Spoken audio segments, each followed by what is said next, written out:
gabi po sa inyong lahat.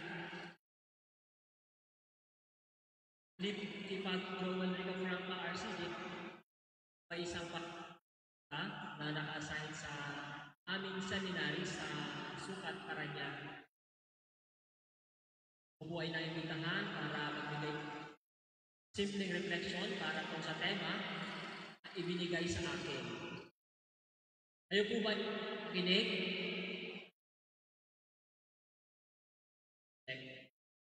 Pagkas nga po ang kamay ng ready ng makinig. Palakpakan natin ang Panginoon.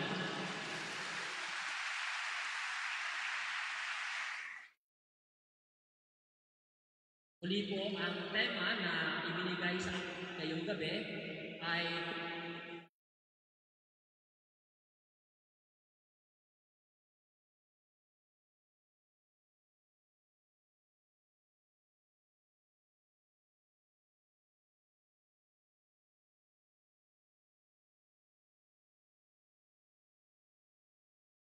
ang ating tema ay Maria, Tanglaw ng Pag-asa.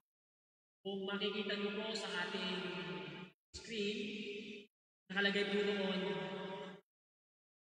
wait lang ha, si Maria ang Tanglaw ng Pag-asa. Karamihan po sa atin, sa mga nanay, kapag sinabing ina ng tahanan, kayo po ay tinatawag na ilaw ng tahanan. Si Maria, bilang anak ni Jesus, bilang ina ni Jesus, siya po ay tinatawag natin tanglaw ng pag-asa. Hindi lamang basta ilaw ng tahanan, mas malalim pa doon, tanglaw ng pag-asa. Kaya nga po sa gabing ito, palalalimin natin ang ating understanding tungkol po sa katauhan ni Maria bilang nanay ni Kristo. Maria, tanglaw ng pag-asa. Bago po tayo magpatuloy, next slide please, ay dasalin po muna natin ang pinakamahalagang dasal tungkol kay Maria. Lahat po ay magsitayo at dahan-dahan po natin dasalin ang Abaginoong Maria, tanda po ng ating pagbibigay ng honor sa ating mahal na ina. Sa ngalan ng Ama, at ng Anak, at ng Espiritu Santo, lahat po tayo. Abaginoong Maria, napupunan ng Diyos ay kang pinagpala sa babaeng lahat, at pinagpala naman ang iyong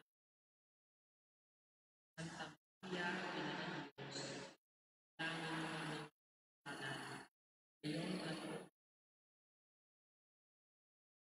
ala ng Ama, Anak at ng Espiritu Santo. Amen. Palagpakan po natin ang ating mahal na ina.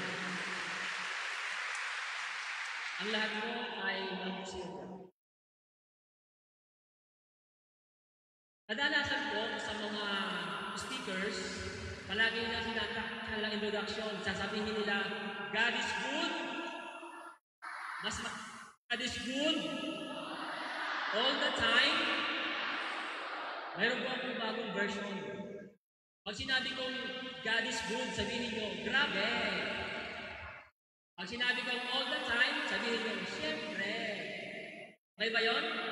Sige nga, dapat malakas ha. God is good all the time. Alam niyo ba na si Maria ay grabe ang pagmamahal. Si Maria ay grabe ang pangunawa sa kanyang mga spiritual sons and daughters. Kaya tayo ay blessed. Tayo ay napaka-fortunate. Kasi meron tayong ina na handang gumabay sa atin, handang magmahal at higit sa lahat, handang tanglawan ang ating buhay bilang mga Kristiyano. Kaya nga po sa ating next slide please, sa ating inihandang PowerPoint, nakalagay doon, pag sinabi kong Abaginoong Maria, sagot kayo ng napupuno ka ng grasya. Kasi nga, Abaginoong Maria, Aba, Ginoong Maria.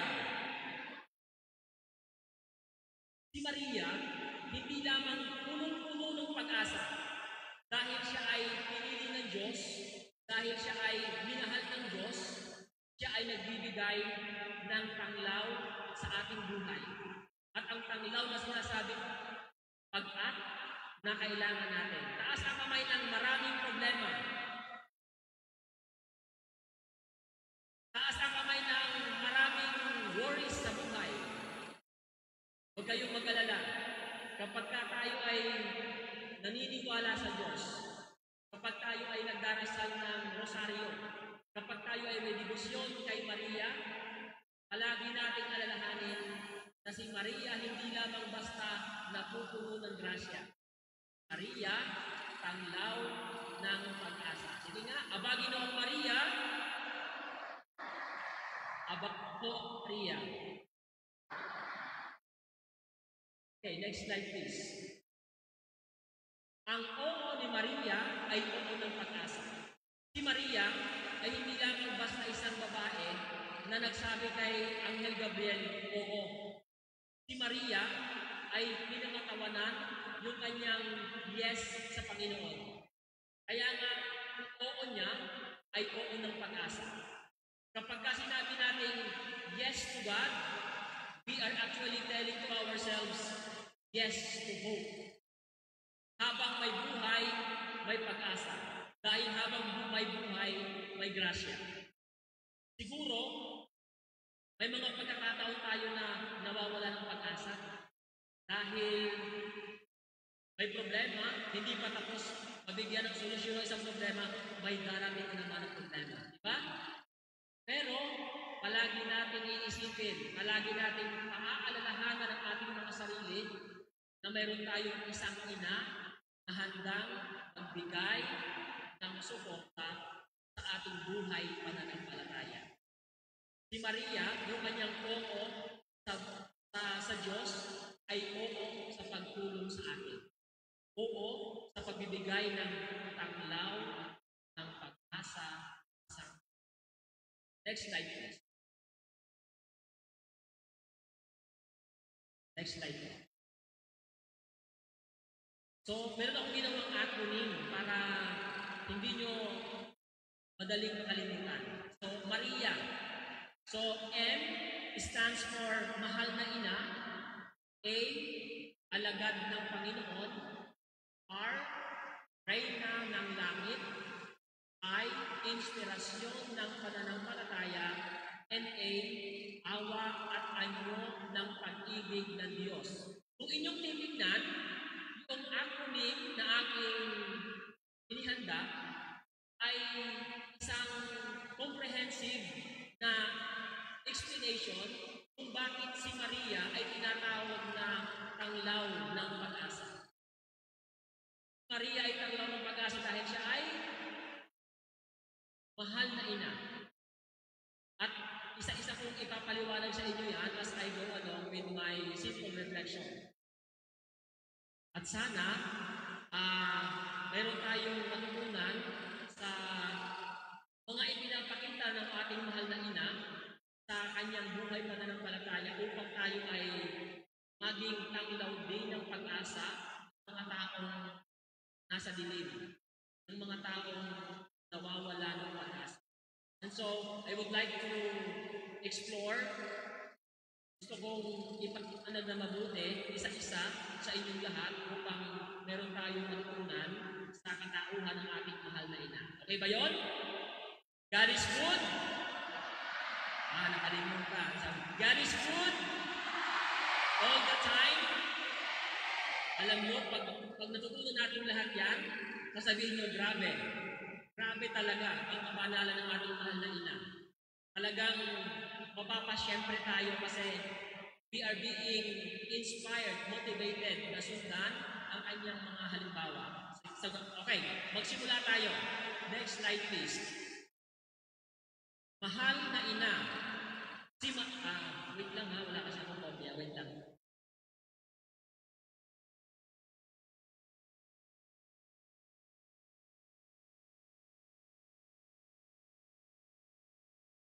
God is good. Sana, sabi natin na God is good. Yung ating pagmamahal, grabe din. Yung ating pagsunod sa Kanya, grabe din. Para sasabihin ng ating kapitbahay, ng ating mga kaibigan, itong tao ito, palaging available, palaging willing na ipakita ang pagmamahal na ibinibigay sa atin ng Diyos. So nakalagay dyan, mahal na ina, si Maria ay laging nagmamahal at nag-aaruga. Taas ang kamay ng palaging nagmamahal. Lahat pa kayo nagmamahal. Paano naman yung pagmamahal na yan ay madaling umupas. Yung inyong pagmamahal, tumatagal. Yung inyong pag-aaruga ay palaging andyan, hindi napapawi. Kasi we are talking about tanglaw ng pag-asa. Kapag tayo ay nagmamahal, nagbibigay tayo ng pag-asa sa ating minamahal. Kaya nga, yung mahal na ina ay tinatawag na mahal na ina kasi palagi siyang nagmamahal at nag-aaruga. Sa mga nanay, palagpakan natin ang mga nanay. Kayong mga nanay, ang solidong halimbawa ng mga taong nagmamahal. Kapag kayong mga anak nyo umitak, kahit alas 12 ng gabi, babangon kayo para alagaan at kumpunihin ang inyong mga anak. Ganun ang pagmamahal, may sakripisyo. Nagmamahal at nag-aaruga. Ang mahal na ina ay ina ng Diyos. Alam niyo ba, yung sinasabi ko kanina na ang oo ni Maria ay oo ng pag-asa? Kasi yung oo na yon ang nagbibigay sa atin ng kaligtasan. Isipin nyo, hindi iyan. Wala si Jesus. Hindi darating si Jesus. Kaya yung oo ni Maria ay hindi lamang oo ng pag-asa, oo ng kaligtasan. Oo ng ating kapatawaran sa ating mga kasalanan. Siya ay ina ng Diyos, ituo siya sa kalooban ng Ama. Kaya nga, pag sinabi natin mahal na ina, yung kanyang oo, pangmalakasan, pangmatindihan, nagbibigay ng kaligtasan sa sangkatauhan. And then, hindi lamang si Maria, hindi lamang ina ng Diyos. Siya ay ina natin. Noong si Jesus ay nakapako sa krus, ipinagkatiwala ni Jesus si Maria sa apostol at sa ating lahat na hindi lamang siya ina ni Kristo, siya ay ina natin. Kaya mapalad tayong lahat. Kasi ang ating mahal na ina, walang sawang nagmamahal, walang sawang nag-aaruga. Hindi lamang niya basta minahal si Kristo, minahal din niya tayong lahat. Kahit sino pa tayo, mahirap man mayaman, mataba man o payat, may buhok man o walang, may ngipin man o walang, lahat tayo mahal ni Maria dahil siya ang ating spiritual mother. Siya ay pinagkatiwala sa atin upang tayo sa ating paglalakbay. And then, ang pagmamahal at pag-aaruga ni Maria ay walang katapusan. Noong si Maria, 2,000 years ago, ay tinawag ng Diyos para maging ina ni Kristo at ina ng lahat ng mga tao. Hanggang ngayon, hindi siya tumitigil magmahal. Hindi siya tumitigil mag-aruga. Pakitapik mo sa balikat ng inyong katabi. Huwag kang tumigil magmahal. Sabi sa kanila. Huwag kang tumigil mag-aruga. Huwag kang matulog ngayong gabi. Ha? Kasi ang nagmamahal, kahit inaantok, hindi natutulog kasi gusto nilang i-savor ang presensya ng kanilang minamahal. Diba? Yung mga may boyfriend at girlfriend dito, talagang masaya kayo kapag kasama nyo ang inyong mga minamahal sa buhay. Okay?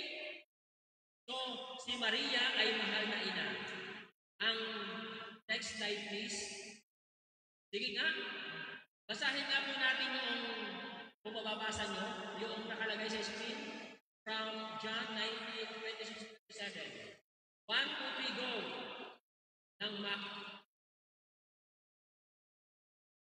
Hindi po ba nababago? Sige nga po, sabay sabaw. 1, 2, 3, go!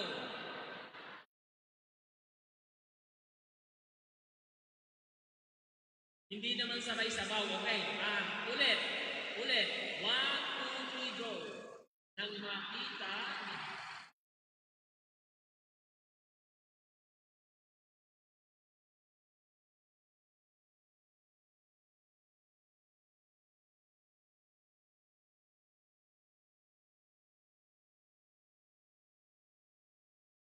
yan po yung sinasabi ko kanina na ipinagkatid ni Kristo ang kanyang mahal na ina sa atin upang maging ina din natin. Dito ibinigay ni Jesus si Maria bilang ina ng lahat ng alagad. Ibig sabihin, si Maria ay ating ina. Palakpakan natin si Maria. God is good all the time. Pakisabi sa inyong katabi, grabe ka namang magmahal. Dapat nasagot nyo, siyempre. Next slide please, next slide. Alam niyo ba, may sinasabi si St. Louis de Montfort at saka si St. John Paul II tungkol kay Maria bilang ina ng sangkatauhan. Nakalagay dito, Mary is the safest, easiest, shortest, and most perfect way of approaching Jesus. Siya ang ina, nag-aaruga at gumagabay sa ating papunta kay Kristo. Si Kristo ay isang Panginoon, isang tao na kaibigan natin. Pero ang sabi ni St. Louis de Montfort, kung gusto nating pumunta kay Kristo, pwede tayong dumaan sa ating ina. Pwede nating wicked intercession para makapunta tayo sa Diyos na ating minamahal, si Kristo. Kaya hanggang ngayon, tinutulungan tayo upang mailid tayo kay Kristo. That is the mission of Mary until now, that all of us will be led to her Son. Mary is leading us to her Son, Jesus Christ. Kaya siya ang ating mahal na ina, nagmamahal at nag-aaruga. Amen? Okay, next slide please. A stands for alagad ng Panginoon. Okay? Ano nga po ang ibig sabihin ng M? Mahal na ina. Yung letter A, mamaya, meron tayong extra, kaya huwag niyong malilimutan. M stands for mahal na ina, and letter A stands for alagad ng Panginoon. Siya ang bumana ng pagiging tapat na lingkod na laging nagsasabing, mangyari nawa ang ayon sa iyong sinabi. Yung mga taong nagmamahal, yan yung mga taong sumusunod. Yan yung mga taong umuoo palagi when it comes to kalooban ng Diyos. Kaya nga, si Maria, hindi lamang palabas na ina ng Diyos, siya ay alagad ng Diyos. Bakit? Kasi siya ang tumutupad sa kalooban ng Diyos. Napakagandang isipin na hindi lamang pala si Maria ang ating inspiration bilang ina. Siya rin ang ating inspiration bilang alagad kasi lahat tayo na mga bininyagan ay mga alagad ni Kristo. Mga tagasunod ni Kristo. Mga Kristiyano na handang imitate, handang gayahin ang sinasabi at ang ginagawa ni Kristo. Si Maria ginawa niya yun.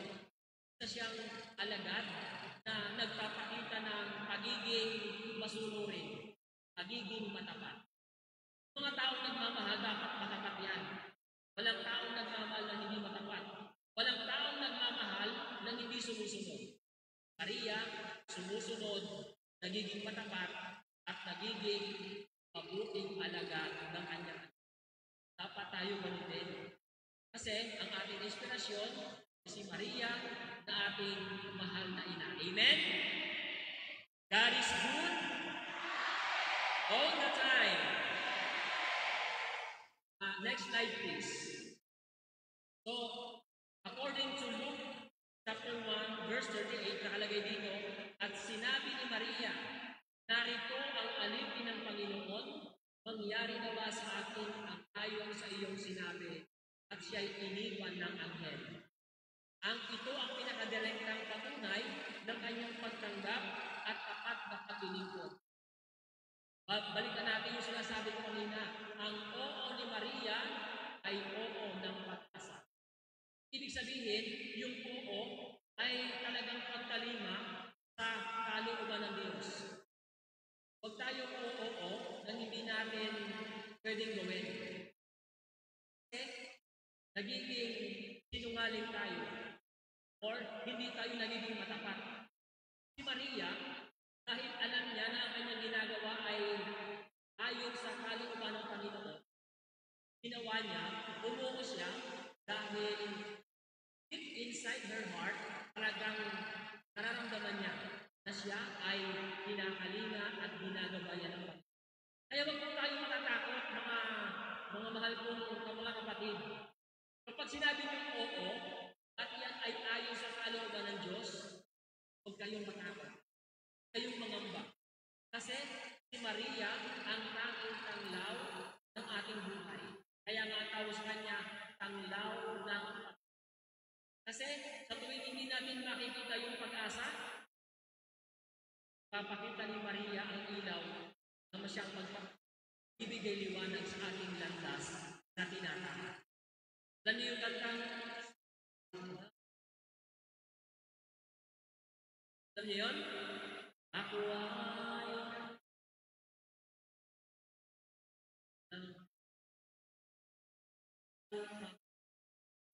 ang ilaw ibig sabihin ay hindi masyadong maliwanag.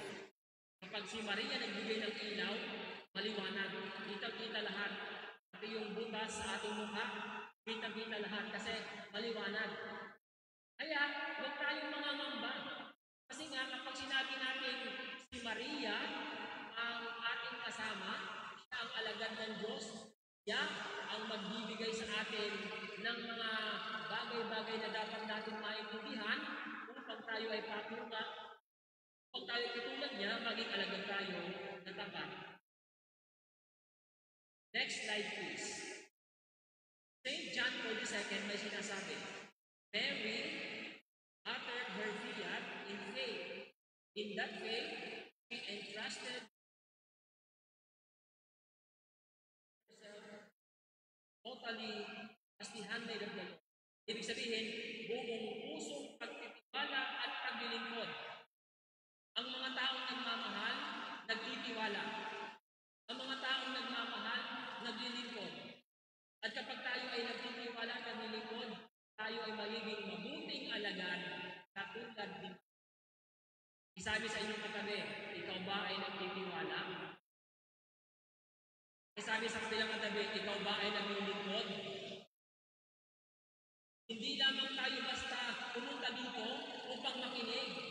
Tayo ay pinapaalalahanan upang magampanan natin ang ating paglilingkod sa simbahan, sa pamayanan, sa ating pamilya, sa ating kaibigan, o sa ating mga mahal sa buhay. Mga taong nagmamahal katulad ni Maria ay patuloy na nagtitiwala sa Diyos at naglilingkod. Kaya pag sinabi natin, ako ay nagtitiwala, dapat yung tiwala sinasamahan ng paglilingkod. Hindi tayo pwedeng magtiwala na hindi naglilingkod. At hindi tayo pwedeng maglingkod na hindi nagtitiwala. Kasi yung dalawang bagay na yan, ang dalawa sa mga dahilan kung bakit naging masunurin at mabuting alagad si Maria. Amen? Ang sabi ni Saint Teresa of Calcutta, nakalagay dito, like Mary, let us say yes to God, for in saying yes, we allow Him to live His life in us. Ang kanyang oo ay nagiging huwarang din ng ating sariling oo sa Diyos. Ibig sabihin, pag sinabi natin yes to God, dapat yung ating yes ay naka-rooted doon sa yes ni Mary. Kasi dapat magiging matapat din tayo. Dapat magiging masunurin din tayo. Dapat kung ano yung sinasabi at ang kalooban ng Diyos, ginagawa din natin. Katulad ni Maria. Taas po ang kamay ng gustong maging santo or santa. Taas ang kamay. Alam niyo ba ang sekreto? kung paano maging banal, maging totoo sa ating sinasabi sa Diyos. Kapag sinasabi natin, oo, magiging banal ako, ibig sabihin, hindi sa mga bisyo. Pag sinabing oo, ibig sabihin, hindi na ako ikipag-chismisan sa aming bahay. Kapag sinabi natin oo, ibig sabihin, hindi na ako magsisinungaling. Ang ibig sabihin, kapag sinabi natin oo, ibig sabihin, iiwasan natin ang maraming hindi sa ating buhay para tayo ay maging banal katulad ni Maria. Mahal na ina at alagad ng Panginoon. Ano nga po ulit yung ibig sabihin ng M? Anong ibig sabihin ng A? And then, next slide. Ang kasunod po ay R. Ibig sabihin, Reyna ng Langit. Yung katabi nyo mukhang Reyna. Yan, pakitingnan nyo yung katabi. Mukhang Reyna. Ha? Reyna ng, ano ba? Reyna ng, baka kung anong pet na yan, ha? We are talking about Reyna ng Langit. Si Maria ay naging Reyna ng Langit dahil yun ang isa sa mga rewards na kanyang natamo sa pagiging mabuting nanay ni Jesus at nanay ng sanglibutan. Sa pamamagitan ng kanyang pagiging mabuting alagad, siya ay naging Reyna ng Langit dahil siya ay hindi napapagod gawa ng kabutihan. Hindi napapagod maging mabuting huwaran ng sangkatauhan. Kalagay dito, itinaas siya ng Diyos bilang Reyna sapagkat siya ay nananatiling mapagkumbaba at masunurin. Alam niyo po bang ibig sabihin ng mapagkumbaba? Hindi mahaba ang babaha. Mahaba ang pasensya. Ang pagiging mapagkumbaba ay yung mga tao na hindi mayabang. Kung kahit may pinag-aralan, kahit mayaman, kahit sikat, nananatiling grounded, nananatiling nasa baba. Hindi nang maapak ng tao. Si Maria ay Reyna ng Langit. Si Maria ay Reyna ng buong sanglibutan. Pero, mapagkumbaba niyang ipinapakita iyon sa atin. Hindi niya sinasabi na, ako ang Reyna ng Langit, sumunod kayo sa akin. Hindi. Si Maria ay tahimik na sumusunod.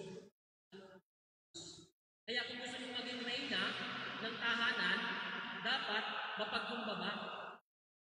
Kapag kayo ay nag-aaway ng inyong mister, dapat nakikinig. Nagsasalita yung mister, nakikinig si misis. Pag nagsasalita si misis, nakikinig si mister. Hindi yung si misis ang mga manok na hindi ko maintindihan. Ang sabi nila, yung mga taong nagmamahal, nakikinig. Kapag tumigil tayong makinig, ibig sabihin, tumigil na tayong magmahal. Dapat yung nakikinig, hindi lamang tenga. Hindi, puso, kasi sa puso natin, may tenga.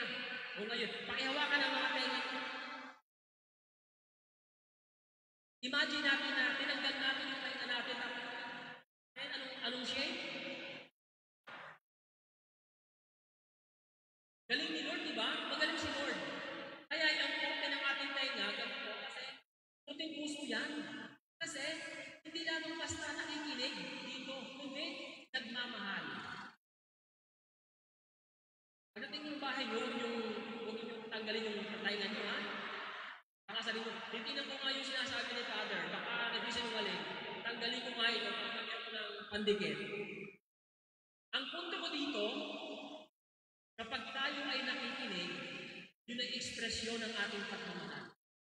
Yung mga anak, kapag kayo ay nakikinig sa inyong mga magulang, ekspresyon nyo na kayo ay nagmamahal sa kanila. Yung mga magulang naman, dapat nakikinig din tayo sa ating mga anak. Kasi meron din silang mga sinasabi na importante na dapat natin malaman. So kapag nakikinig ang mga anak sa mga magulang at ang mga magulang nagmamahalan ang pamilyang iyan. God is good all the time. Dapat grabe yung pagmamahal mo, ha? Kasi grabe din magmahal ang Diyos. Grabe magmahal si Maria. Para tayo ay maging mabuti at epektibong mga Kristiyano. Next slide, please. So, Reyna ng Langit. Larawan ng pagiging Reyna ni Maria sa kalangitan ay nababasa natin sa Revelasyon. Pero, ang ibig sabihin ng yan ay si Maria, dahil sa kanyang kabutihan, dahil sa kanyang pagsunod, dahil sa kanyang pakikinig, dahil sa kanyang pagiging mabuting halimbawa sa ating lahat, siya ay itinaas ng Panginoon. Diba, meron tayong tinatawag na the Assumption of Mary. Mary was assumed into heaven, both body and soul. Taas ang kamay ng gusto pumunta sa langit ng buong buo, pati yung katawang lupa natin. Taas ang kamay. Mamaya, lahat tayo tumungan na kasi yung iba pumupunta na sa langit. Mababangga kayo ng aeroplano dyan sa kalawakan. Okay? Pero ang ibig sabihin nito, kapag daw si Maria, na sinasabi natin Reyna ng Langit, ay napunta sa langit dahil siya ay gumawa ng kabutihan, pwedeng mangyari sa atin mo. Katulad ni Maria. Kaya huwag kayong mawawala ng pag-asa.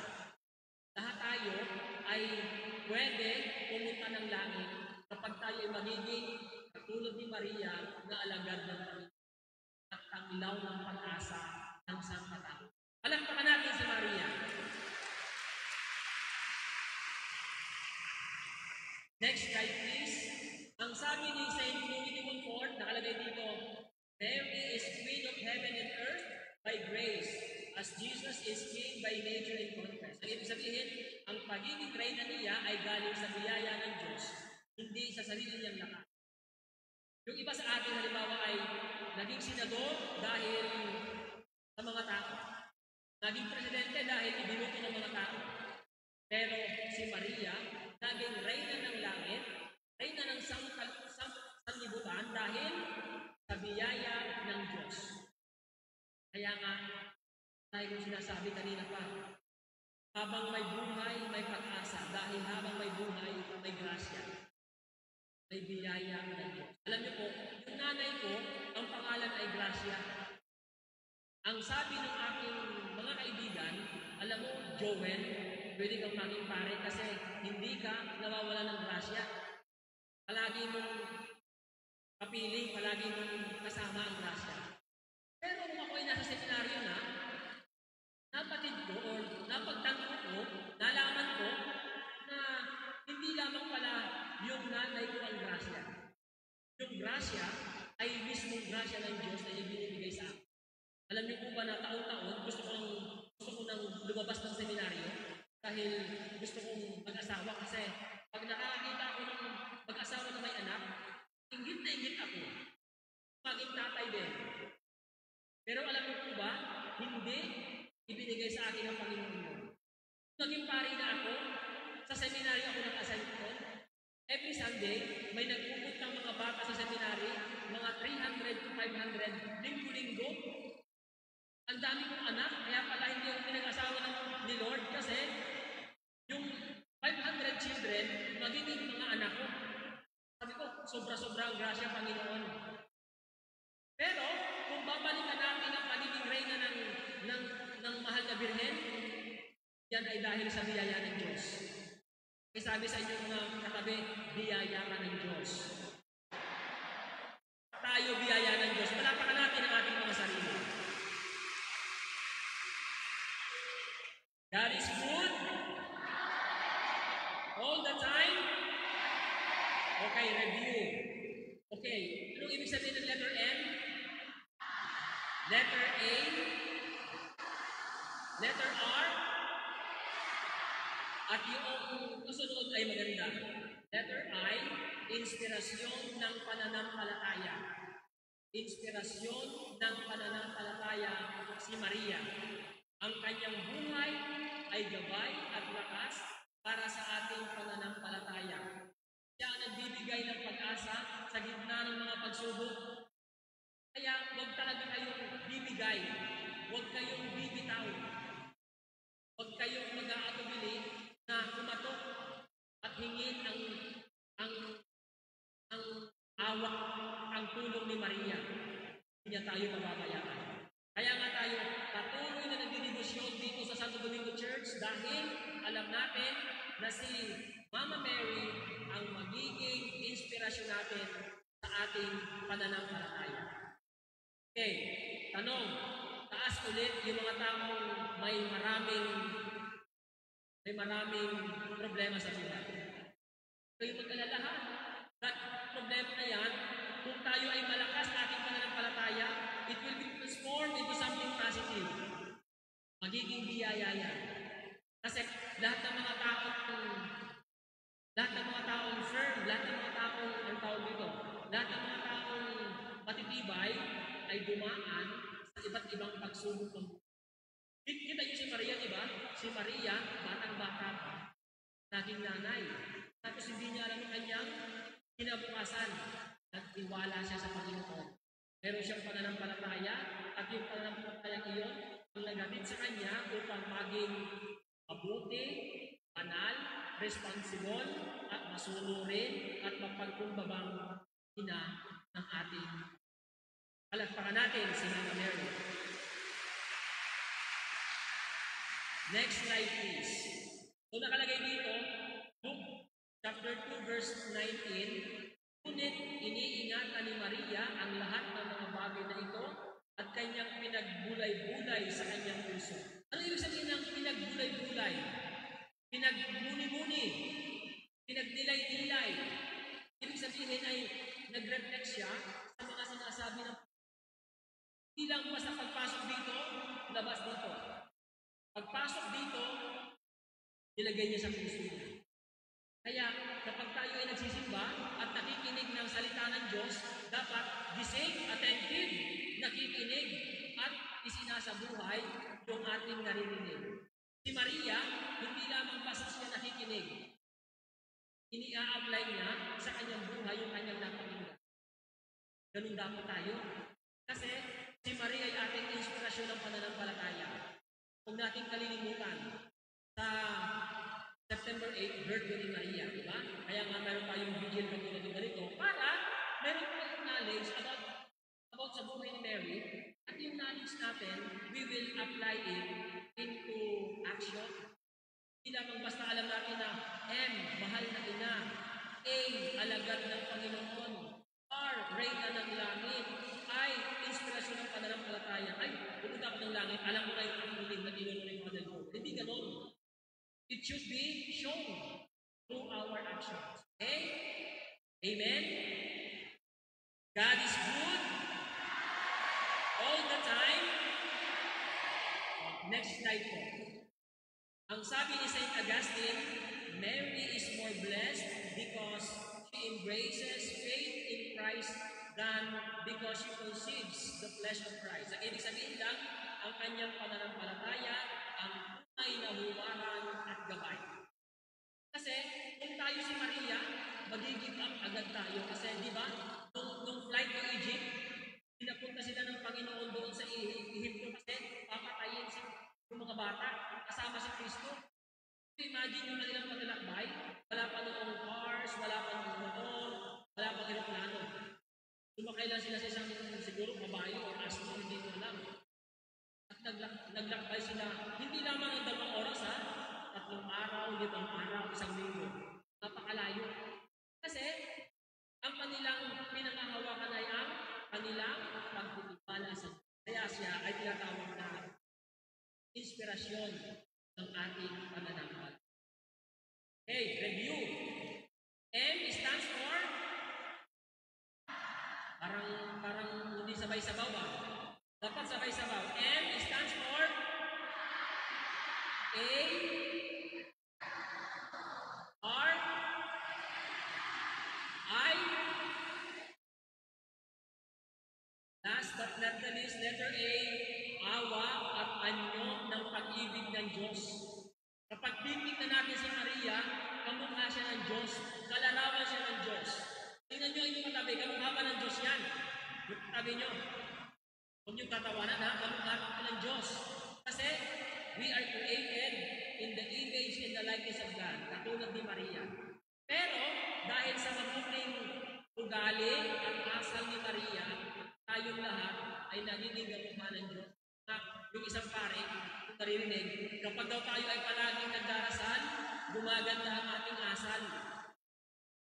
Kapag palagi tayo nagdarasal, dapat gumaganda ang asal. Hindi yung pagkatapos magsimba, mura doon, mura dito. Nagmumurahan na ang mga produkto ng Pilipinas. Kasi hindi natin isinasabuhay yung ating ginagawa. Hindi lamang yung simbahan, kundi sa ating pamayanan. Nakalagay dito, si Maria ang daluyan ng pag-ibig ng Diyos. Alam niyo po yung tubo sa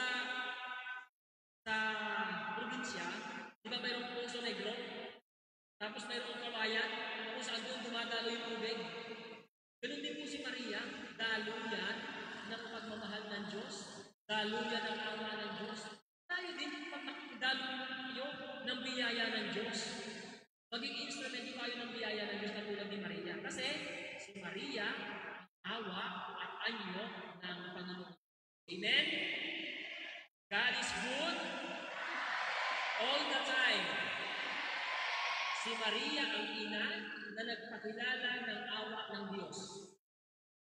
Lamang basta siya nanay. Siya ay nanay na maawain. Hindi siya yung tipo matigas ang puso. Diba pagka matigas ang puso natin, para tayong bato na hindi naaawa sa mga taong nagdurusan. Si Maria ay malambot ang puso. Maawain. Siya ay nagiging anyo at awa ng pag-ibig na Diyos. Next slide please. Sa pamamagitan ni Maria, tinanggap natin ang regalo ng pagkakaampon bilang mga anak ng Diyos. Tayong lahat ay hindi lamang basta inampon ng Diyos. Inari tayong mga anak ng Diyos dahil kay Maria. Dahil siya ang ating spiritual mother. Kaya dapat tayong magdungi kasi si Maria tunay na ina na nagbibigay ng pag-asa dahil siya ay nagpapakita kung ano ang mukha ng Diyos. Awa at anyo ng pag-ibig. Pwede pong next slide. Magtatay ka ako. Isa pa po. Isa pa. Sige po. Ako po may ginawang kulang tungkol sa ating tema. At gusto kong basahin natin ng dahan-dahan lang hindi nagmamadali. Sa punto lang ito ay pinamangatak Maria ng pag-asa. Next slide po. Yan, ito po yung hopefully ay mabasa natin So, ang nakalagay po dito, o mahal na ina, lubha kang dakila. Sa iyong pagsunod, kami humahanga. Kalooban ng Diyos, buong puso mong ginawa, ang buong sarili mo ay binigay ng pusa. O Maria, ilaw ka ng tahanan. O Maria, ilaw ka ng sanlibutan. Buong sangkatauhan, iyong tinatanglawan ng iyong pag-ibig na di mapapantayan. Mahal naming ina, tanglaw ka ng pag-asa. Dahil sa iyo ay napawi aming mga pangamba. Tanging hiling namin, manatili ka sa tuwina. Tanging pangarap namin, laging kapiling ka. Next slide please. O Maria, ikaw ang aming tanglaw. Nang dahil sa iyo, nawala ang pagpapanglaw. Napawi ang lungkot, tuwa ang nangibabaw. Pag-asa ay sumilay, parang sikat ng araw. O Maria, salamat sa iyong pogo. Kaligtasan na kami sa pagdating ni Kristo. Tunay kang mabuti at dakilang instrumento ng pag-asang kailangan naming mga anak mo. Palakpakan natin ang ating mahal na ina. Sana po ay meron kayong napulot na mga aral sa ating simpleng reflection refleksyon tungkol po sa tema na ibinigay sa akin. Maria, tanglaw ng pag-asa. Huwag po nating kalilimutan. Kapag narinig natin yung salitang Maria, yung M, ibig sabihin ay, yung letter A, ang ibig sabihin ay, yung R, yung I, at yung letter A, huwag po natin kalilimutan at hanggat maaari, we apply these learnings in our actions every day. God is good all the time. Thank you so much everyone and good evening. Maraming salamat. Thank you so much po ulit, Father Joel. Ulit, palakpakan po natin si Father. Maraming salamat, Father Joel, sa inyong makabuluhang pagbabahagi na nagbibigay ng inspirasyon at gabay sa aming lahat. At bilang tanda ng ating taus-pusong pasasalamat, ipagkakaloob po ang Certificate of Appreciation kay Reverend Father Joel Caplanca RCJ na pangungunahan ni Reverend Father Johnny S. Tuntuman, OT. Palakpakan po ulit natin si Father Joel.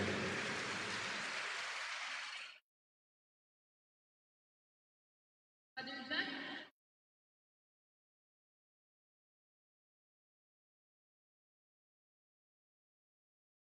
Ayan, for sure naman, sa talk ngayon is marami tayong natutunan. Agree ba? God is good! All the time! Yan, I love it.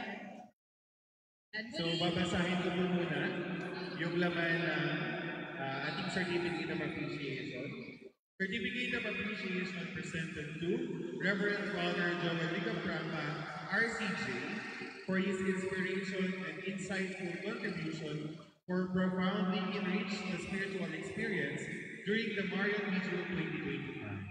Given the 6th day of September 2025, at the National Shrine of Our Lady of the Rosary, Lanabal de Manila, sa Tutubico, Parish, Quezon City. Signed by Reverend Father Simon Peter Ramos O.B., Parish Priest, and Reverend Father Winston M. Tabanik O.B., Prior. Photographer